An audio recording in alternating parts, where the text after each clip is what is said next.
Muy bien, ahora sí el quinto bloque, ¿verdad? El punto uno de la bolilla 7 y acá vamos ahora sí a hablar del tema de la solidaridad en materia tributaria y aquí como primer enfoque, como primera precisión, chicos, nos debe quedar claro que se trata de una solidaridad específica, una solidaridad que está prevista, y así debe ser obviamente en la ley, pero que se aparta totalmente en cuanto a su alcance, de lo que dispone el derecho privado.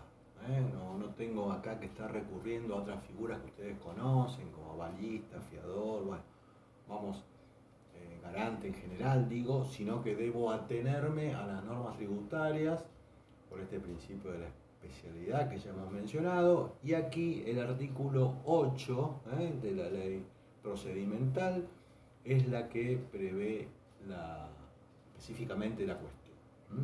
Entonces, reitero, no es una solidaridad del derecho común, el esquema siempre es el mismo, pero primero leo la 1183, después si hay cosas que acá no están, bueno, iré a los códigos de fondo, pero es legal, debe ser legal y así es, y es específica de materia tributaria.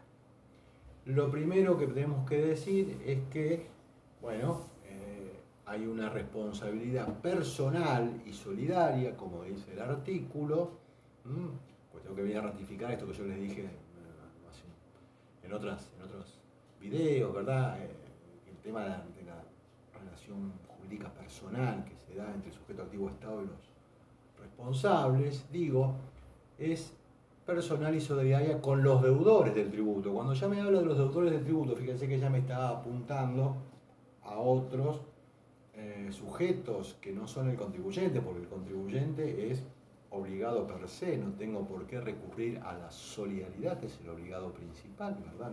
No quedan dudas.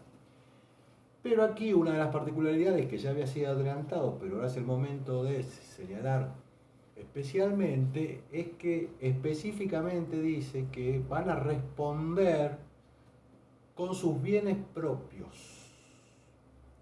Con sus bienes propios. ¿Se acuerdan que yo en su momento les dije que, por ejemplo, un socio gerente de una SRL que no aporta su casa a la conformación de una sociedad podía perder esta casa, su bien propio, donde mora, donde habita, vamos a suponer, donde vive con su familia por una deuda tributaria? Bueno, ¿por qué lo dije? Porque lo dice la ley, porque así lo prevé la ley y como ya mencionamos, leyes de igual rango, en este caso leyes nacionales, con el tema de la provincia de Buenos Aires, puede ser otro el esquema.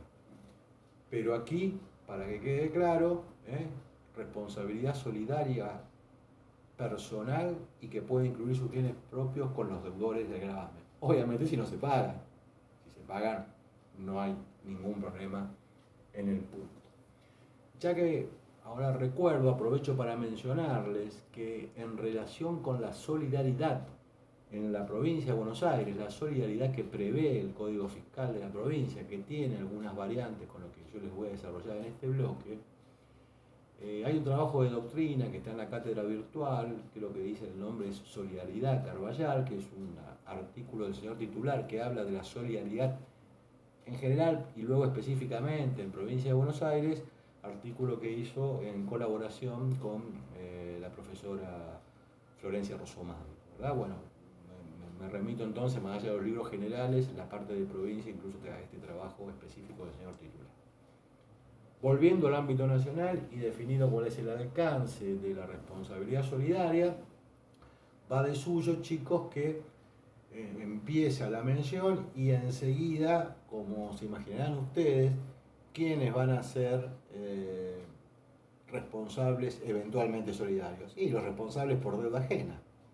Casi una conclusión de cajón, ¿verdad? Bueno, la ley los divide, habla de los incisos A a E, es decir, que me deja fuera los agentes de retención y sustitución, ya vamos a ver que después tienen sus propias previsiones, pero digo, el resto de los responsables por deuda ajena pueden llegar a tener, llegar a ser solidarios y responder hasta con sus bienes propios. Ejemplo sencillo: sociedad anónima, contribuyente responsable por deuda propia, directorio estaba obligado por ley a cumplir con las obligaciones materiales y también mismo las formales, pero parémonos en la material, pagar el tributo con los bienes que administre o dispone. La sociedad no paga, bueno, podría ser responsable solidario. Lo que es importante destacar es que esta solidaridad, de cualquier manera, no es, digamos, automática. Hay como una especie de subsidiariedad, así se dice, en el sentido que para que estos sujetos se le pueda atribuir el carácter de responsables solidarios, el contribuyente principal, el responsable por deuda propia, debió ser previamente intimado, mediante una intimación administrativa, y no haber abonado la deuda dentro del plazo de 15 días. Entonces, es un sistema propio que se autoabastece de esta ley. Entonces, lo único que tiene que hacer la FIP en este caso es intimar previamente al contribuyente o responsable por deuda propia, y si en 15 días no paga, entonces ya va a poder hacer efectiva su responsabilidad solidaria. Esto ha sido modificado a partir del año 2018 por la ley 27430, ¿verdad? Aclara ahí la ley que puede ser o no mediante un procedimiento de determinación de oficio. Esta es una diferencia con el ámbito provincial, pero es el procedimiento de determinación de oficio, un punto que veremos en la bolilla 8. Ahora bien, aparte de esta cuestión, si ustedes quieren, de la subsidiariedad, como se lee rápidamente el impuesto, si en los 15 días que se lo intimó el contribuyente no paga, ya puede hacerse efectiva esta responsabilidad solidaria. Fíjense que acá no hay que discutir ningún tipo de bienes, ¿verdad? Ni nada que se le parezca, porque no lo pide la ley. No lo pide la ley. Ahora bien, en el caso de los responsables por deuda ajena, incisos A o E del artículo 6, fíjense que también tienen otra oportunidad o una posibilidad para liberarse de esta pretensa responsabilidad solidaria, y es la que la ley prevé. Deben demostrar debidamente que dicha responsabilidad no les es imputable subjetivamente. Sigamos con el ejemplo.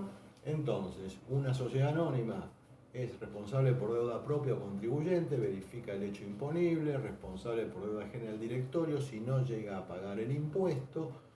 Previamente la FIP hará una intimación de pago. Si en 15 días la sociedad no paga, va contra el responsable solidario, y este solidario tendrá la oportunidad de poder pretender liberarse de tal responsabilidad, demostrando que no les es imputable subjetivamente. Tiene que ver fundamentalmente con la conducta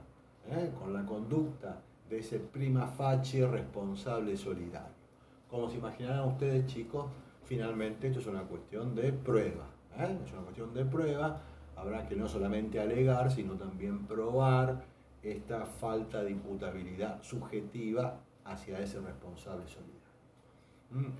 Incluye, obviamente, todo tipo de responsabilidades solidarias, incluso las sociedades irregulares, o de hecho, esto está aclarado dentro del mismo inciso 1 de la ley 11.683. Si ahora vamos al inciso B de la ley, aquí ya empezamos con algunas precisiones que por ahí complejizan un poco el análisis, pero bueno, es un análisis técnico que pasa por estos caminos, chicos. Síndico de concursos y quiebras que no hicieran las gestiones necesarias para la determinación y ulterior ingreso de los tributos adeudados por los responsables, respecto de los periodos anteriores y posteriores a la iniciación del juicio respectivo. Ojo con esto, porque se acuerdan que habíamos hablado de los síndicos o liquidadores que se hacen cargo de como responsables por deuda ajena a partir de que toman posesión, ¿verdad?, de la sindicatura. Y obviamente que en principio uno piensa, bueno, tome el cargo hoy, me hago cargo de los sujetos, de los impuestos que van hacia adelante. Pero ojo, porque acá la ley les extiende una responsabilidad a las deudas anteriores y las posteriores. Incluso fíjense que acá habla de concurso. Bueno, en rigor, y luego lo aclara el inciso, deben llevar adelante, si ustedes quieren, para liberarse de esa responsabilidad, una cuestión casi formal, que es la que prevé la ley. Dentro de los 15 días corridos de aceptado el cargo en el expediente judicial, deben haber requerido 15 días antes al vencimiento de la verificación de los créditos. Acuérdense que si hay un estado falencial, el fisco pasa a ser un acreedor más allá de la cuestión de los privilegios por las deudas que no se le pagaron. Pero digo, debe cumplir con una carga el síndico o concursal, o en el caso de la quiebra, cuál es de pedirle a la FIP las constancias de la deuda tributaria. Es decir, que acá se mezcla un poco la obligación de la solidaridad y una obligación casi formal de hacer eso. Esta es la de pedirle a la FIP el estado de las deudas tributarias del contribuyente concursado o quebrado. Como ustedes ven, chicos, son particularidades que se apartan notablemente de los códigos de fondo.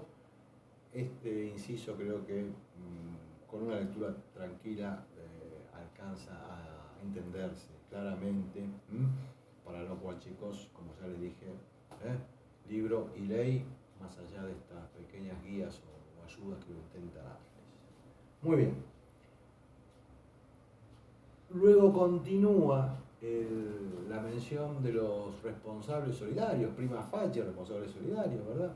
De los agentes de retención y percepción. Acá los agentes de retención y percepción, ¿se acuerdan? Como dijimos, están obligados por ley a amputar, detraer, restar, retención o adicionar, sumar un componente tributario que no es de ellos, es de otro contribuyente que verifica el hecho imponible y que estos agentes deben ingresar al fisco.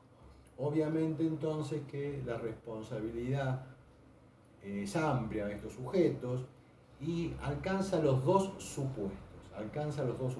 Es decir, puede ocurrir que el agente de retención no actúe. ¿Se acuerdan que yo les puse como ejemplo el empleador cuando paga el sueldo por el impuesto a las ganancias? Bueno, que no actúe el empleador. O bien puede ser que no actúe, o sea, que retenga esos montos y no los ingrese al fisco. Bueno. Acá lo que hay que tener presente, chicos, en esta figura de retención o percepción, que puede ocurrir un acontecimiento diferente. O sea, una cosa es cuando el agente retuvo y no ingresó, cuando percibió y no ingresó.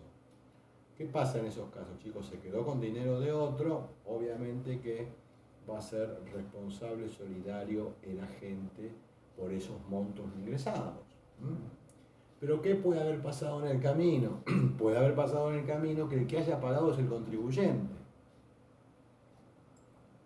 Entonces, esta causal hace que el contribuyente, a lo mejor porque no se le retuvo en el primer caso de no actuación del agente, pagó él el impuesto. Entonces no se le va a pedir nuevamente al agente que pague lo que el contribuyente ya pagó porque habría un pago indebido, estaría reclamando un pago dos veces.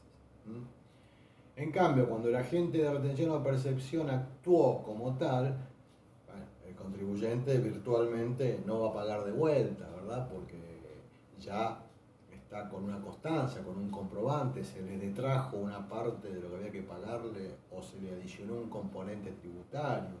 En esos casos entonces, chicos, el agente si actuó en cierta manera, acá tengo que hacer una aclaración entre retención y percepción, pero digo, en cierta manera el contribuyente se libera de tal obligación. Entonces, tenemos que empezar a discriminar y diferenciar si la gente actuó y no lo ingresó al fisco él o si omitió actuar estando obligado a hacerlo.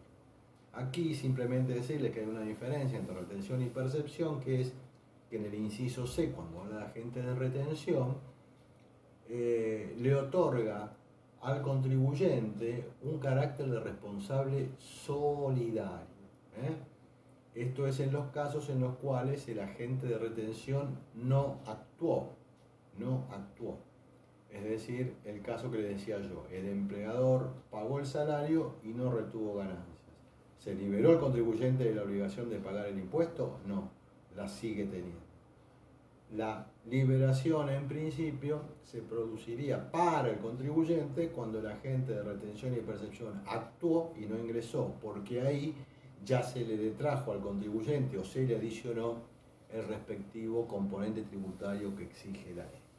Entonces, chicos, acá tienen que empezar a ver entre retención y percepción, cuando hablamos del tema de la solidaridad, deben empezar a desgranar el supuesto de si actuó o no actuó el agente de retención o percepción, y luego ver, sobre todo en los casos que no actuó el agente, cuál fue la conducta del contribuyente, porque a lo mejor el impuesto ya ha sido cancelado por el contribuyente. Ustedes ven, las cuestiones adolecen una cierta complejidad, pero bueno, es precisamente el aspecto técnico de la solidaridad que voy a terminar en un último bloque.